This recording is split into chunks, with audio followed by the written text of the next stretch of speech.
Sign here. Thank you, thank you.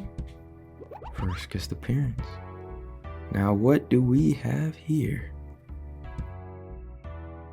Oh, new mic.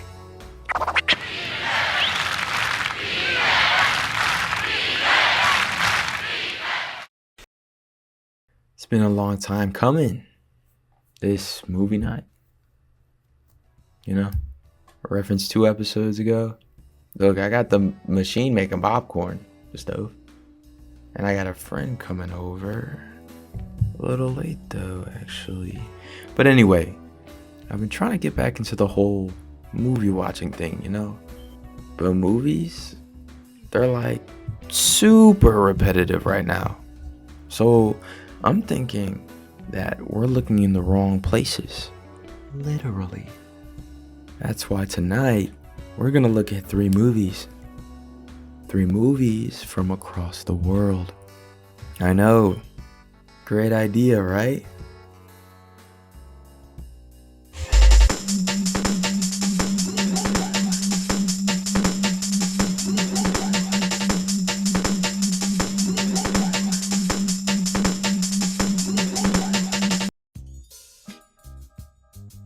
Spoilers for these 3 movies vary in degree. On your device now shows how much. I still think, despite me mentioning this, you should watch these movies regardless, okay? I think you'll love them. Also, this video is a continuation of my last video. If you didn't watch that video, it's cool. I appreciate it because it's not that good. But anyway, I hope you guys enjoy this one. Thank you. The movie RRR is a movie that I watched on a whim. It's crazy that my whim was a huge moment for a lot of people in a part of the world that I've never seen or been to. Let's talk about it. Okay, here's the premise. It's the 1920s. The British have occupied India and are doing whatever, utilizing a brutal militia led by a governor who just loves to discriminate. The British in this movie really blow. The governor and his wife decide to swindle a little girl from her small village to basically turn her into their own personal henna design maker. No pay. And this is the motivation of our first protagonist, Beam, to travel to Delhi and retrieve her on behalf of the village. Unfortunately, the British government is notified that Beam would try to retrieve the girl and are anticipating it. Okay, before I continue, I don't know where to put my face in the mic, alright? If I go too back, it's like it's too quiet. If I go too close, it's like this! And I don't know what it is. I don't know where to... Never mind. Raju, on the other hand, made his way to Delhi to become a special officer, a high-ranking police officer responsible for hundreds of weapons. Wink, wink. Raju's goal and motivation is something that gets revealed in a way that I personally really like, but I won't spoil that right now. The criteria for Raju becoming the special officer rank is by arresting a certain somebody who's been brought to the British government's attention. Can you guess who? Now, Beam's identity is unknown to the British, even going by an alias, so Raju is basically searching for this man who actually recently became his best friend in spectacular fashion. The RRR has this sort of hyperbolic nature to it. The protagonist seems so much larger than life, but in a way that doesn't seem too jarring. I feel like can you guys hear that? Can y'all hear that? Man, can't make a single flipping video in this house, bro. Sorry about the buzzing. We're gonna keep going though. Okay, we're gonna keep going. I feel like because of the events and the other characters and all of them having the sort of over-the-top aspect to it, I'm sure some people wouldn't like it, but it's consistent. And to be honest, me personally, it makes watching the movies a lot more fun and memorable. But it is like also fleshed out. There is dimension to these characters. They make mistakes and they grow as people through their wins and losses in spectacular fashion. The characters could fit these quote-unquote archetypes that for some reason, unlike a lot of other action movies, feel a lot more real. And I think in large part is due to the relationship of Raju and Beam. See, the movie's 3 hours long, and a good part of it is an entertaining, very entertaining viewing of these two just messing around being bros. They have fun together, they dance together, and once they butt heads, it feels like something that truly affects both characters. The betrayal is grand, the action is grand, the relationship is grand, the music is grand, and they all relate to each other. Raju and Beam are represented by water and fire, so you can see on screen the references to that aspect of their character. And it's super unique, and it's something you can spot like almost every time. The music you hear calls their name out too. And not only that, the characters themselves, Raju and Beam, they're based off of real people. Everything just comes together, don't it? See, watching this movie on my whim, I could still tell that there was a little bit of depth, at least a little bit of depth in there. And that this action movie is not normal. They deliberately took action to make this movie seem like a tale of two legends as opposed to a typical action film. And Raju's backstory is something that I want to mention in particular because it's the perfect example of how this movie implements a very powerful message while other moments of the film make you laugh out loud or scream. Spoilers incoming, by the way. Raju's father is a man who's seen firsthand what it's like to be a part of the British Army, how this kind of patriotism is borderline narcissism, and how the reality of discrimination from the British government affects his own people. The governor has this twisted idea that the life of an Indian isn't worth even a single bullet, and to resort to animalistic ways to deal with them. A particular event where a man was beaten to death with a sledgehammer, not in spectacular fashion. It sticks with him. It sticks with him enough to want to make sure that his people can protect themselves and fight back, training the people of his village to be able to brandish arms. Sadly, Raju's father and many of the villagers end up dying during a military invasion from the British, looking for him in particular, passing down his goal to his son, our protagonist. Wink, wink. Really wasn't expecting moments like this in this type of movie. And I certainly wasn't expecting it to be this good. But this film does a lot, and it succeeds at almost all of it. There are definitely some scenes where I was like, what the? But to be honest, my bad, I was kind of close to the mic there. But to be honest, you can keep those 3 hours of my life. And I personally think that you should give it your attention too. First movie down. What did you think? I'm thinking Buddy late. Won't be able to get any of this delectable popcorn I made. It's the whole reason I bought the stove.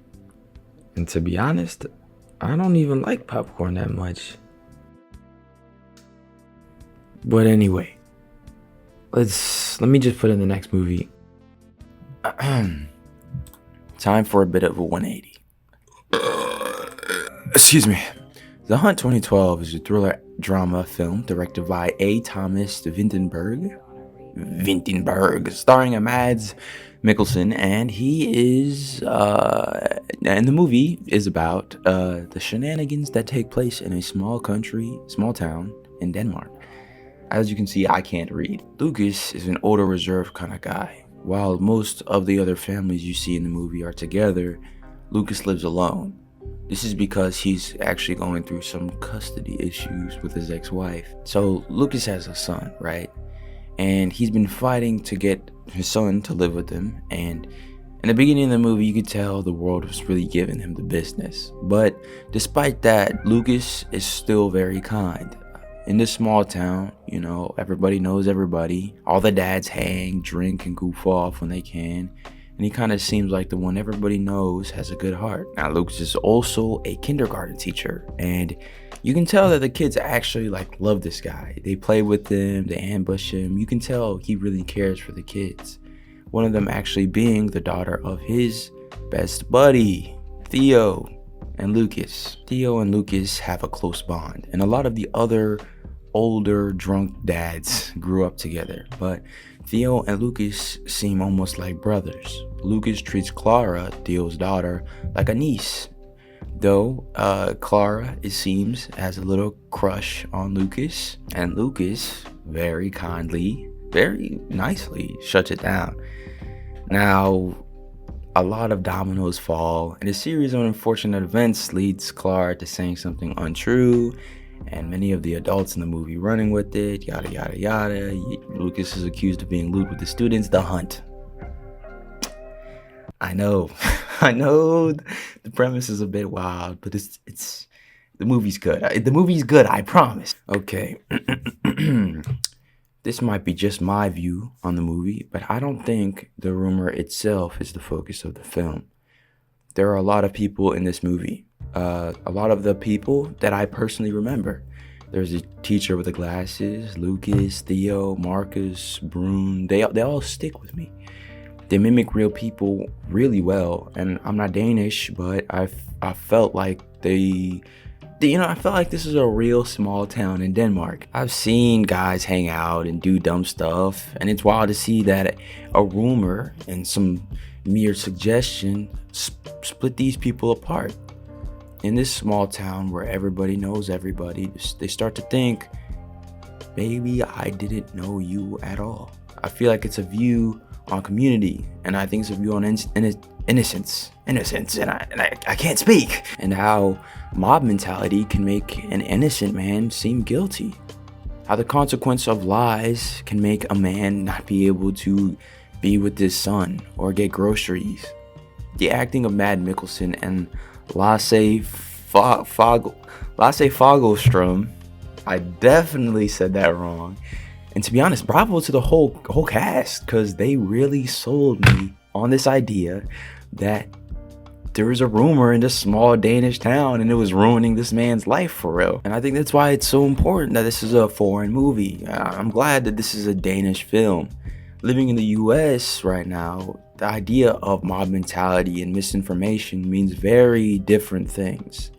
Where we live in big cities, social networks are standard practice, and people don't even know their neighbor. What we do online doesn't usually stop us from getting groceries, unless you want a cupcake or something. Heyo! Living here, and I think a lot of you could already tell how something like this would affect your life. It would probably be online, and a lot of the consequences would be a lot less environmental.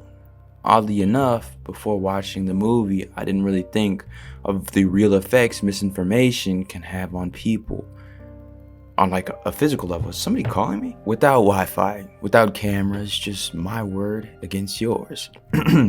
Sorry. This movie taught me that there isn't much justice after rumors.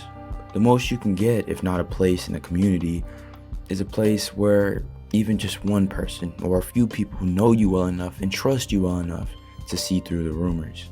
This is where I talk about the end of the movie. So if you're gonna watch the movie, I beg, watch it now. Lucas has found a place back into the community. It's been a year since the whole kerfuffle, and it seems like all has been settled. Lucas's new family, and many others meet for a hunting rite of passage for his son. He looks around at many of the faces in the room, smiling back with acknowledgement, and you get the feeling like Lucas is starting to feel like he belongs again. They go out hunting, and Lucas is alone, watching deer, taking it all in, I guess. And then bang, a shot lands on a tree right next to his head. Lucas ducks instinctively, obviously disoriented, and then he turns to face where the shot came from, and there a man, a silhouette, runs off, leaving Lucas as he is. I feel like it was brilliant. I feel like it was great having this shot play right after the shot where Lucas examines the many faces that are in the room with him before, all of them giving him welcoming smiles. But right after that, you get reminded that the justice only comes from people you know the best. And even then, because at least one of the many faces that Lucas saw at that table think he shouldn't be there. They don't even think he should be alive. That's the power of a rumor, I guess. The Hunt, ladies and gentlemen. Weird watch, right? I thought it was good. What did you think? Oh yeah? Well, before I put the next movie, we got an intermission first. And our buddy is still not here. You want some more popcorn?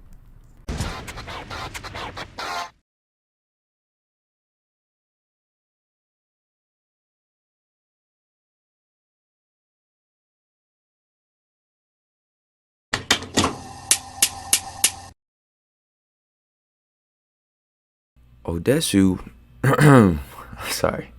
Odessu is a troublemaker. The second scene in the movie is him at a police station being a jerk, I guess, waiting for his friend No Jawan. I think that's how you say it, to pick him up. Can y'all hear that? On his way home, No Jawan needs to make a phone call. And when he does, Odessu, who's supposed to be right behind him, disappears.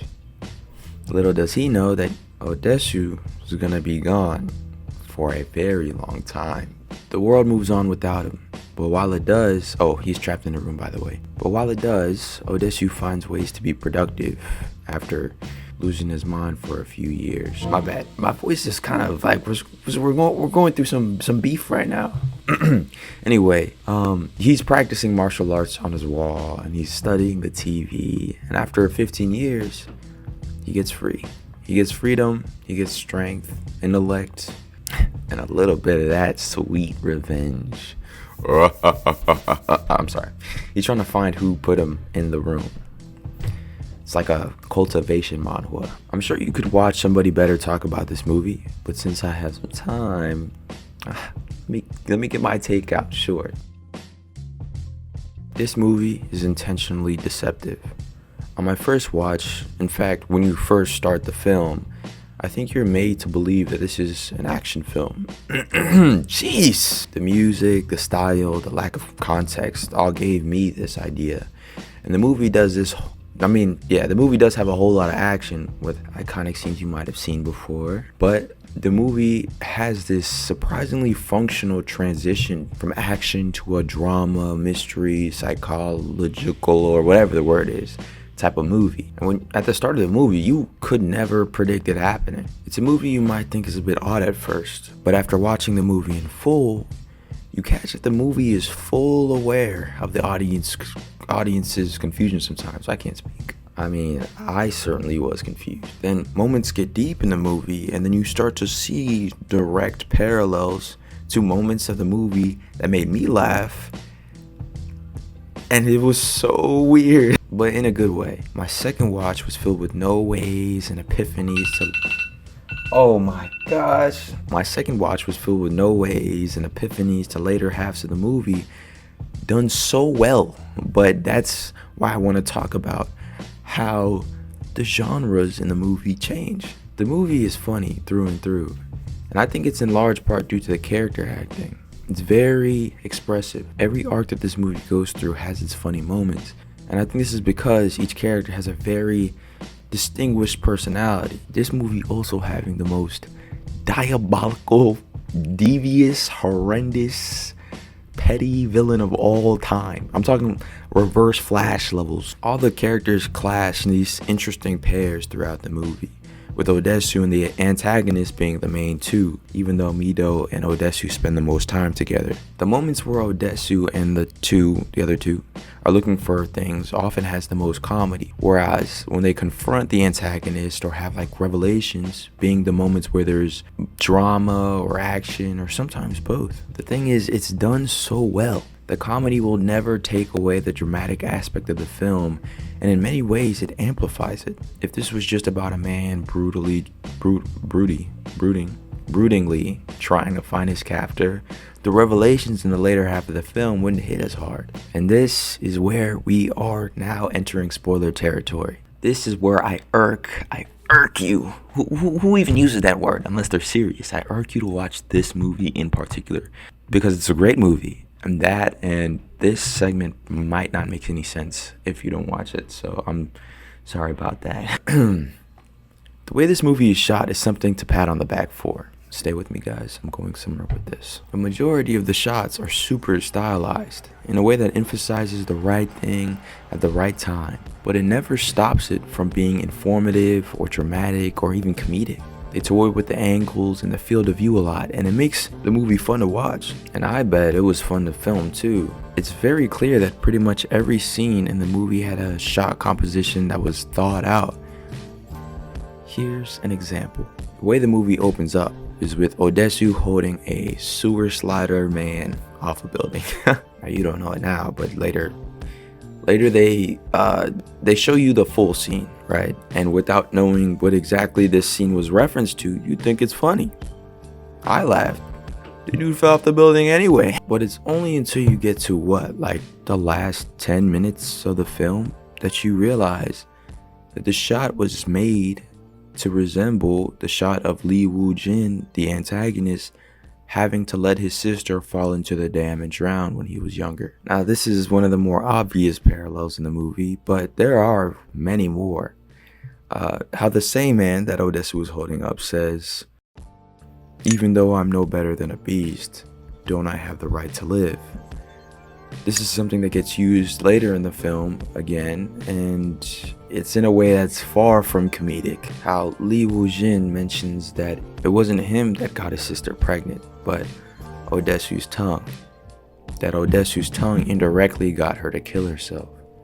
And when I watched it for the first time, I could not figure out for the life of me why Odessu cut his tongue off. There it is. Lee Woo-jin says something. He said that this is not written down. I'm kind of just trying to remember it right now. He says something like, "Vengeance will make you forget the pain of losing your wife and your child." That, oh boy does he. Mito says when they first meet that Odessu looks familiar to her. How could that be? With the both of us not knowing that she was hypnotized to fall in love with her father, that she hasn't seen in 15 years, and that we haven't seen in but a photo.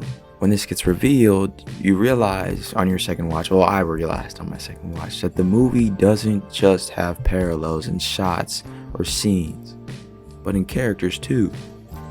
Lee Woo-jin made it his life's work to make Odessu relate to the worst aspect about himself, the one that people would ridicule him for, and the one that took his sister. On your second watch, you realize that this movie has so many clues and Easter eggs. The wings, the ants, the hypnosis. To be honest, I bet it goes even deeper than that. But ladies and gentlemen, the video is already late, you see, so that's the last movie down. Are we digging foreign movies now or what? It's cool if you're not. We're still buddies. Speaking of buddy, hey, get yourself some friends that are punctual, okay? Oh shoot, there he is. You're late. Hold up. This garage is slow. This is Audie. Can I call you Audie? Audience, Audie, meet.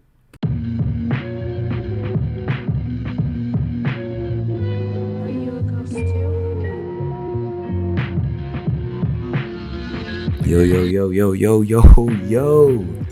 Long time no see. I didn't put a sock on the mic, so y'all about to get all types of. Alright, I'm done. So sorry, guys. I'm so sorry. The video is late. Also, if you're new here, this is the end card. We do this every time. I just kind of talk for about a minute. I'm sorry this is late. I had a crazy week. 3 weeks, I guess. Number one, I went to the hospital like twice. They put me in a diaper and they injected me with a ketamine. True story. Will not elaborate. Actually, I will elaborate, but later in a future video. Then I got really sick, and then I had a little bit of a mental block. Hey, I'm eating gummy bears right now, by the way. Also, thank you so much for 270. Oh my gosh, ladies and gentlemen, I cannot. Thank you so much. You have no idea. I'm still like mouth agape. Also, I'm so sorry that this took so long to make. I also had to remake a great portion of the video, 2/3 of it, because Premiere Pro decided to not tell me that if you hold Alt, you duplicate everything, and it anyway, everything's finally wrapped up. Thank you very much for watching. I'm outie. Ciao.